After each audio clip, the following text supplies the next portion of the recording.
Good afternoon, everybody. My name is Donna Feazell, and I'm your host of Donna's Edge television, radio, and podcast talk show. You can find us on the television set two different ways. You can find us on channel 182 on Charter Communications. That's up in North Alabama.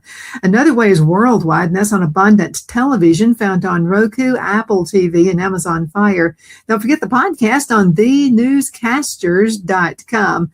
Continue sending email, by the way. It just makes my day. Donna@donnasedge.com. That's Donna@donnasedge.com. Continue finding us on Facebook. We like to do Facebook Live, all the social media sites. You can find us there as well. And thank you again so much for your content. You're the reason we do this, okay, and all of your input. And I do listen to and watch every single mail you send out to me. I have Jonathon Berryhill with me right now, and he's actually from around my neck of the woods in Alabama. You live in North Alabama, is that correct? That's correct. That's correct. We live on our family farm in Anderson, Alabama, just in between Florence and Huntsville, Alabama. Oh, that's a good neck of the woods to be in right there. That's right. Absolutely. Now, you are an author, a speaker. You own your own business, and tell us a little bit more about your background and what inspired you to be where you're at right now. Yes, ma'am. So I'm an ex-military. I served in the United States Army. I was an infantry sergeant when I got out. I did a total of 7 years, which included active and some reserves and guard duty. I was deployed to Bosnia in '97 and enjoyed my time in the Army. I got some bruises and banged up quite a bit, especially if you're in the infantry and you get deployed, it gets kind of rough. Well, I got out and got into law enforcement. The only thing I'd ever done was, chase bad guys overseas and learn how to shoot real well. So that fit real good with law enforcement. So I got hired on, went to police academy. When I went to police academy, my wife had our first daughter, our first child. So our Mabel was born January 1st, 2000. She was the first baby born in the Northport Hospital. And so I went to police academy for 12 weeks on January 3rd. So that was probably not the best decision, but it was a decision that I had to make. And so got into law enforcement, did that, worked drugs, narcotics, lost a few buddies there as well. And my wife was like, John, please, can you do something else? And it was wearing on my marriage. My marriage was in shambles, falling apart. I was a young man in my mid-20s. And so literally just turned and just gave my life just turned my life back over to Christ, and it changed my life. And so what I did is I was a pretty good high school football player, and I had gotten recruited by a number of colleges. Gene Stallings actually recruited me from Alabama. And so at 25 years old, I walked on over at University of North Alabama and played linebacker. I had 2 children. Went back to school, got a pre-med biology and chemistry degree, graduated with honors, and got into the healthcare world. And that's where it all started for me. I got into healthcare sales a few years in, started my own business. A few years in, sold my first business, and for a decent amount of money. And that's where it all started. And did the fast forward that. There was some more acquisitions and transitions, but still own a healthcare company today, a government contracting business today. But 5 years ago, I said, you know what? I'm sitting here mentoring and coaching a lot of veterans, a lot of ex-law enforcement, and just a lot of guys in general, athletes as well, on how to create a business, what's your why, what motivates you to get up every day. And so I said, I'm going to practice what I preach. And I saw this commercial about getting into real estate. So I said, you know what? Why not? I got government contracting, I've got health care. Let me try this, and I'm going to apply everything that I have done in the previous years, and I'm going to apply it, and I'm going to practice what I preach.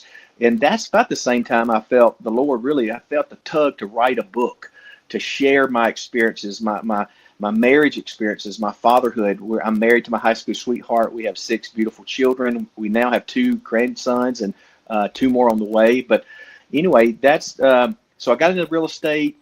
And fast forward, I now own 3 real estate brokerages, and this is all in 5.5 years. I own 3 real estate brokerages. I've recruited over 50 plus agents. We're in 2 states now. We're fixing to be in 3. And so that's kind of the elevator pitch, even though it's kind of long, but that's where we are now. I've wrote my book. It's in the editing, publishing stage right now. Our goal is to get it released by July 1st.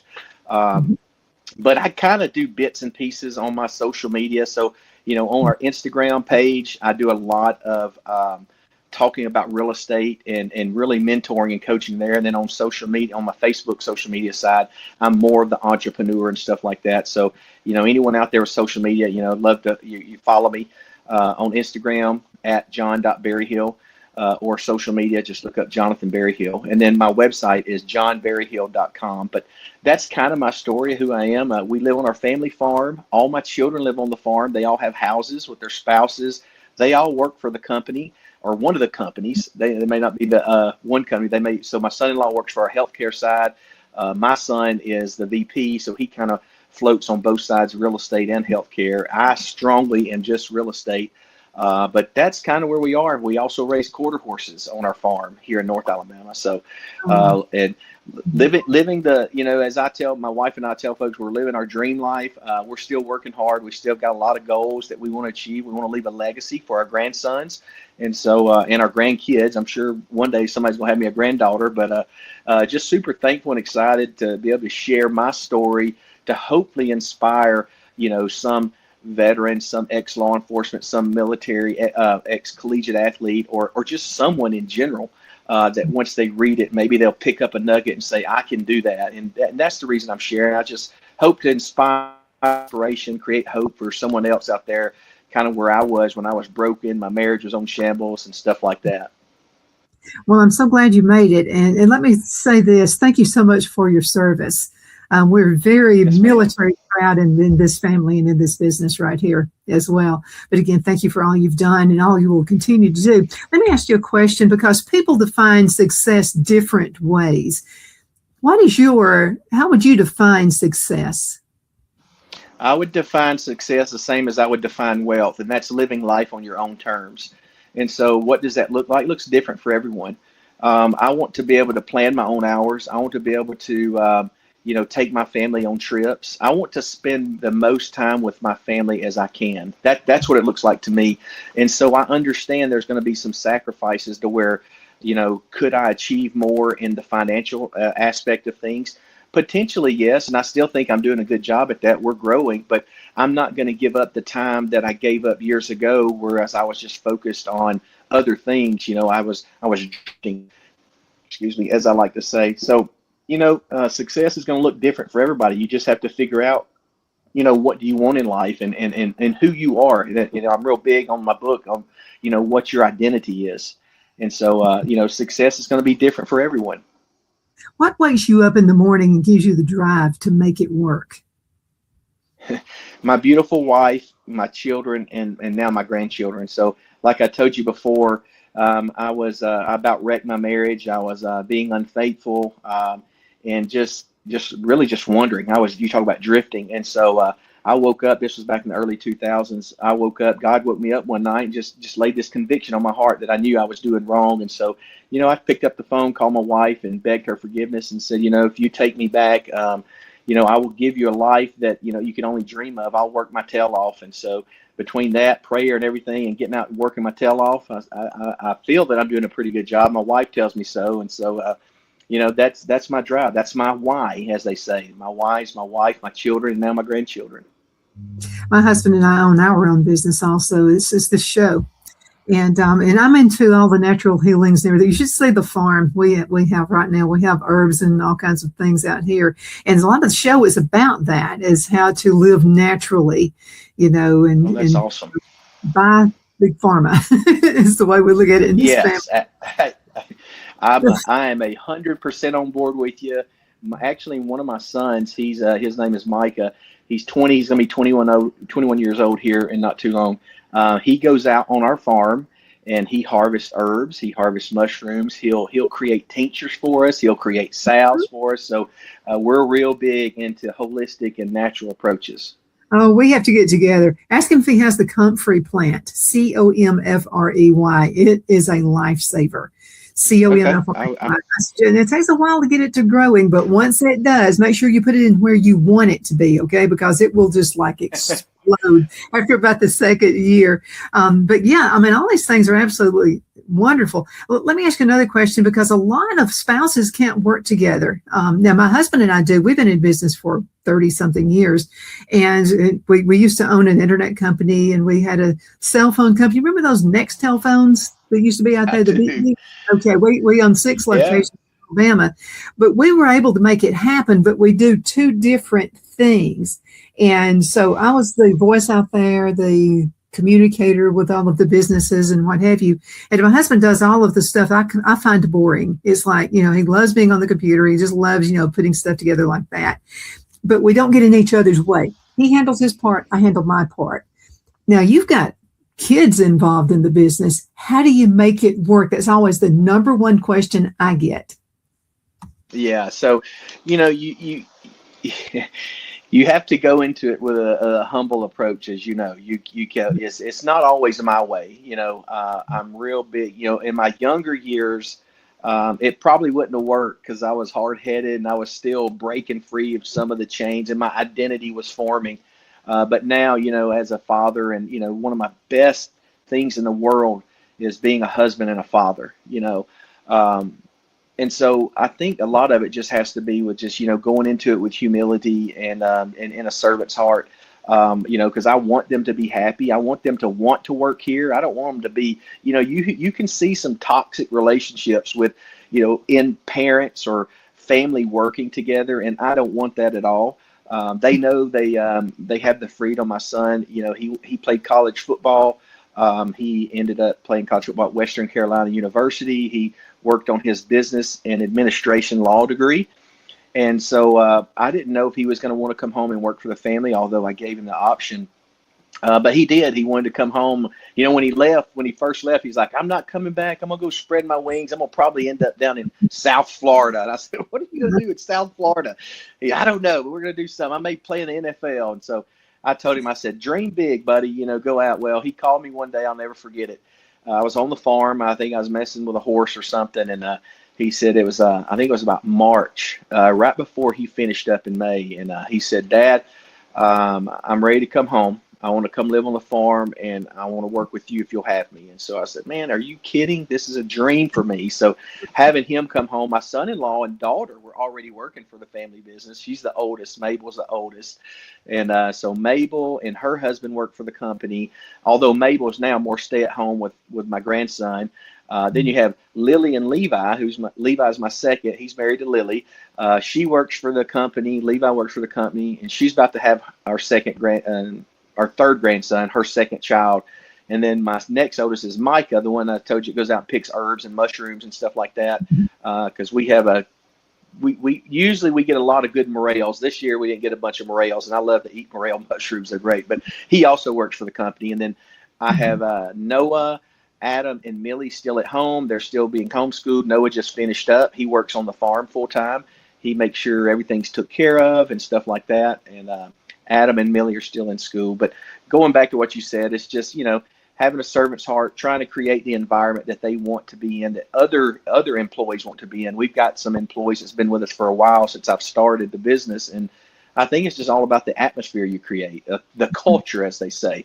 You're either creating a culture or it's creating itself. So you got to be careful and make sure you create a good culture.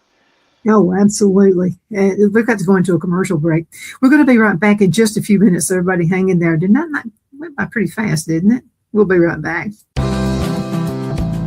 Twin City Used Car Sales has been serving drivers in the Northeast Alabama area for years with a quality selection of late model used cars, SUVs, and pickup trucks. On top of our extensive selection and competitive prices, we offer professional auto financing services for used car buyers of all credit levels. Whether you've just begun your search or you're ready to secure your next vehicle, at Twin City Used Car Sales, you will drive away with the vehicle of your dreams. The sales and finance staff at Twin City Used Car Sales looks forward to serving you, and you can apply for financing online before your visit to our used dealership in Gadsden, Alabama. Check us out on the web at twincityusedcars.com or go by our location at 901 First Avenue, Gadsden, Alabama. We sincerely look forward to serving you.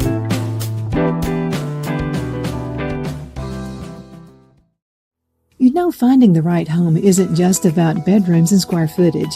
It's about comfort, security, and the feeling you get the moment you walk through the door.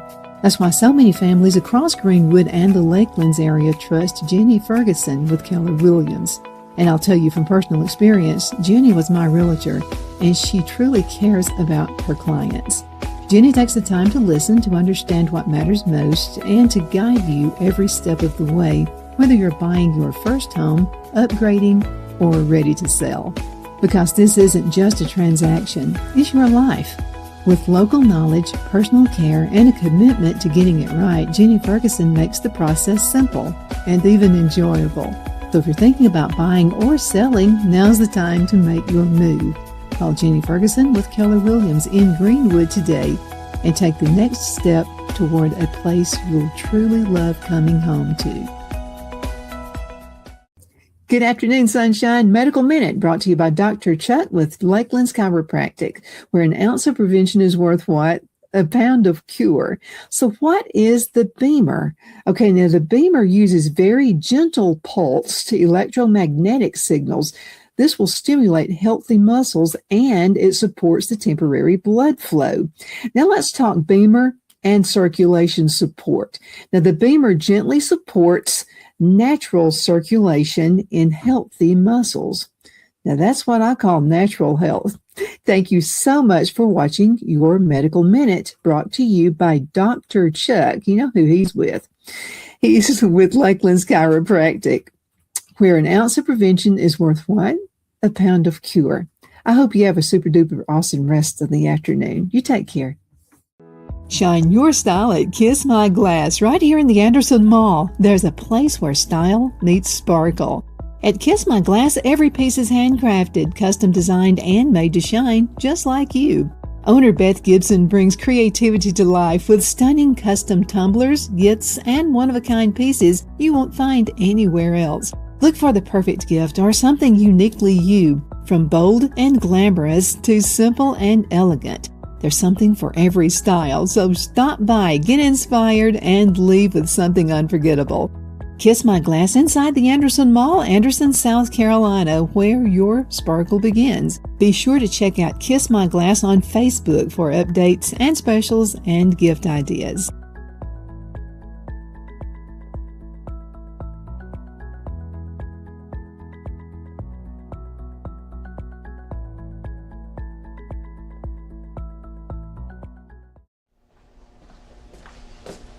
Are you ready?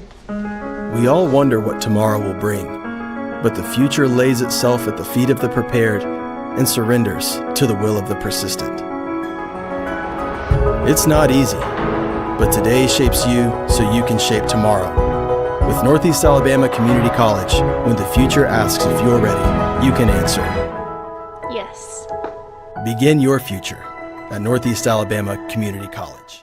Okay, we're back. My name is Donna, and I am your host of Donna's Edge Television, radio, and podcast talk show. Thank you so much for being with us. You're the reason we do what we do. That's why we have Jonathon Berryhill with us right now, and he's talking about being in business.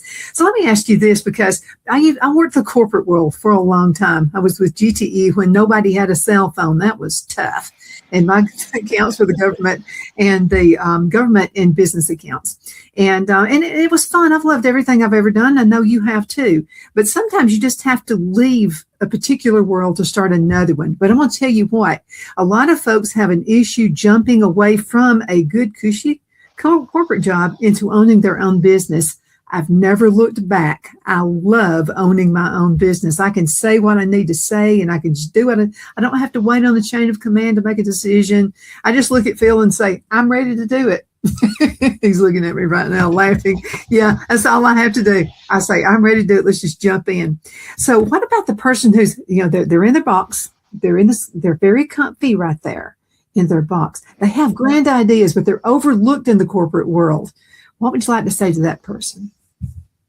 I would say comfort is the number one killer to success. Comfort's the number one killer to growth.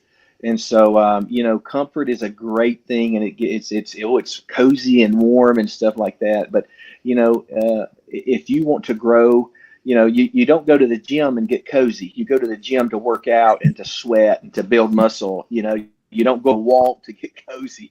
You can't get too cozy in anything in life, whether it's a relationship or work or anything like that. But, I would say this, take that leap of faith. I'm a big proponent, even though I own other businesses such as, in the healthcare, government contracting and stuff.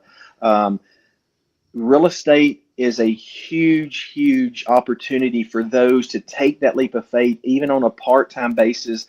We, on my Instagram page, I offer it's called the Agent Blueprint Playbook. It's what I did over the last 5.5 years to build a 7-figure commission real estate agency, or as a real estate agent. And it has in there an online link that you can go and get your real estate license at home. You can take the course at home. And then you can take your state exam, and you can do it part-time. I'll tell you a quick story. I had one gentleman, his first closing ever as a real estate agent within his first 90 days, paid him $36,000 on a commission.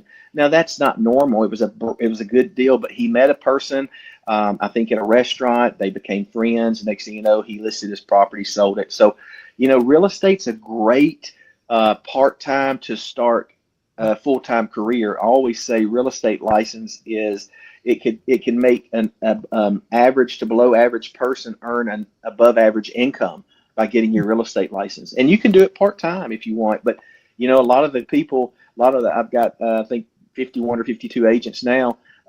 Half of them are part-time, half of them are full-time. And a lot of the full-times were part-time in the beginnings, but they took that leap of faith. So, I just encourage, take that leap of faith, believe in yourself, focus on the results, and then just get out there and do it. So what states are you in? You mentioned Alabama. What are the other two? Alabama, Tennessee, and we're about to be licensed in Georgia. Mm-hmm. And then we're looking to grow. We're adding brokerages. I just launched my new land real estate brokerage called America's Outdoor Realty. So we're excited. That's aor-land.com. So we actually are talking to some other brokers in other states in joining us. Mm-hmm. Yep, that's a good idea. So let me ask you about one extremely important thing about being in business, even if it's only a 2-person operation, and that's your views on customer service. Yes. Yeah, my views on customer service is your customers are everything. That's your lifeblood. They're wrong, they're right. So, yes. Even if they're wrong, they're right. Yes, absolutely. And so, you just have to, we had a lunch today with an agent, and I told him, I said, listen, in real estate, you're going to meet some of the nicest, sweetest, coolest people, but you're also going to meet some, some not so nice, some, maybe they're a little bit jerks or whatever you want to call them, and I said, you know what, you just got to turn the other cheek and just say, you know what, you got to be thankful for all the other ones that are good. Oh, something I've noticed though, those are the hardest nuts to crack, but once they are cracked, they are loyal to you for absolutely ever. And it's not you they're mad at. It's something that happened probably on the way to work. It's, maybe they're not happy at home, something like that. But I just don't take it seriously. And because I don't take it seriously, it just doesn't affect me anymore. No, it used to, but I don't know. I think sometimes we take life too seriously. Yes. Yeah. I think it's Tony Robbins that says you don't live life, you live the life you focus on. And I guess, and I'm a prime example of that. Now I have some, things that I do when I get up in the morning is, the first thing I do is I start saying things that I'm thankful for. Because the heart of gratitude, it's hard to be angry and upset when you're sitting there saying how much you're thankful for things. Mm-hmm. And so I've practiced that over years and years and years. So, just remember that the life you're living is the life that you're focusing on. So if you're focusing on all the negative, then that's what you're going to be living out. But if you're focusing on all the positive and full of gratitude and thankfulness, then that's going to be the life you live. Let me ask you another question. This is about biblical principles. So what biblical principles do you install in your business and with your employees? A lot. So, the book of Matthew talks about, the golden rule: do to others as you would have them do to you.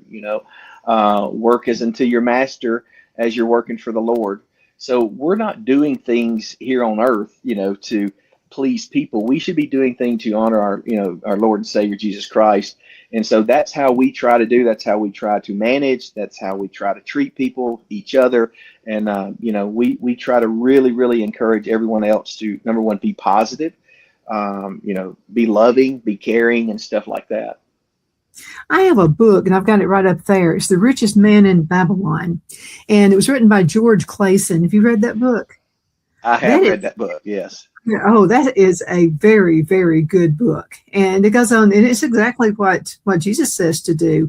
And you're seeing the songs of Solomon in there too. And so, there's so many things that you can do. But I met an atheist once, and we were living in Alabama. And this is when Roy Moore was told to take down the 10 Commandments. Remember when I remember that. So our church, we all went on the big bus, and we went to Montgomery to kind of a nice protest about that. And nobody threw themselves in the room. Nobody showed out, none of that stuff.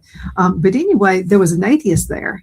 And so I met him. And I'm not afraid to talk to anybody. And I know you're not either. That's what we're here on earth to do. And so I just said, well, let me ask you a question. I said, wouldn't you at least like for your employees to, go by the 10 Commandments, such as not steal? Thou shalt not steal. Is that not a good principle in your business? And he said, yeah, you got me there. So, whether you are believing in God or not, these are just basic principles to give you a better life. Absolutely. So I didn't tell you, it's in my book. I ran for state senate back 12 years ago. And one of my closest friends is an attorney in Huntsville. He was my campaign chairman. He had been the governor's chief of staff. His name's Stan McDonald. He's the one that convinced me to run for state senate, and I did. And getting to see all that political stuff and experience all that. But you're absolutely right. Also do not murder. All those things are just like, hey, it's kind of common sense here, and then as a biologist and a chemist, and to me, because my mind starts in Genesis. And so when I see creation, I kind of go to the scripture, Romans 1:20, where it talks about man has no excuse because of a creation. And you see that there's a designer out there. It's so to me, common sense that that biblical principles are a good thing to live by. Again, like you said, whether you're atheist or Christian, I'm pretty sure whatever you believe, you don't want to be murdered, you don't want to be hurt, you don't want nobody stealing from you. So so not bad to have the 10 Commandments up. It's a good thing. Absolutely is. One more thing. Yes. Okay, if you could give someone who is brand new starting out their business for the first time, what's the number one piece of advice you'd like to give them today? Don't have short-term goals. A business is supposed to last for years, and I believe most entrepreneurs that I have mentored and or coached, they have this short-term thinking.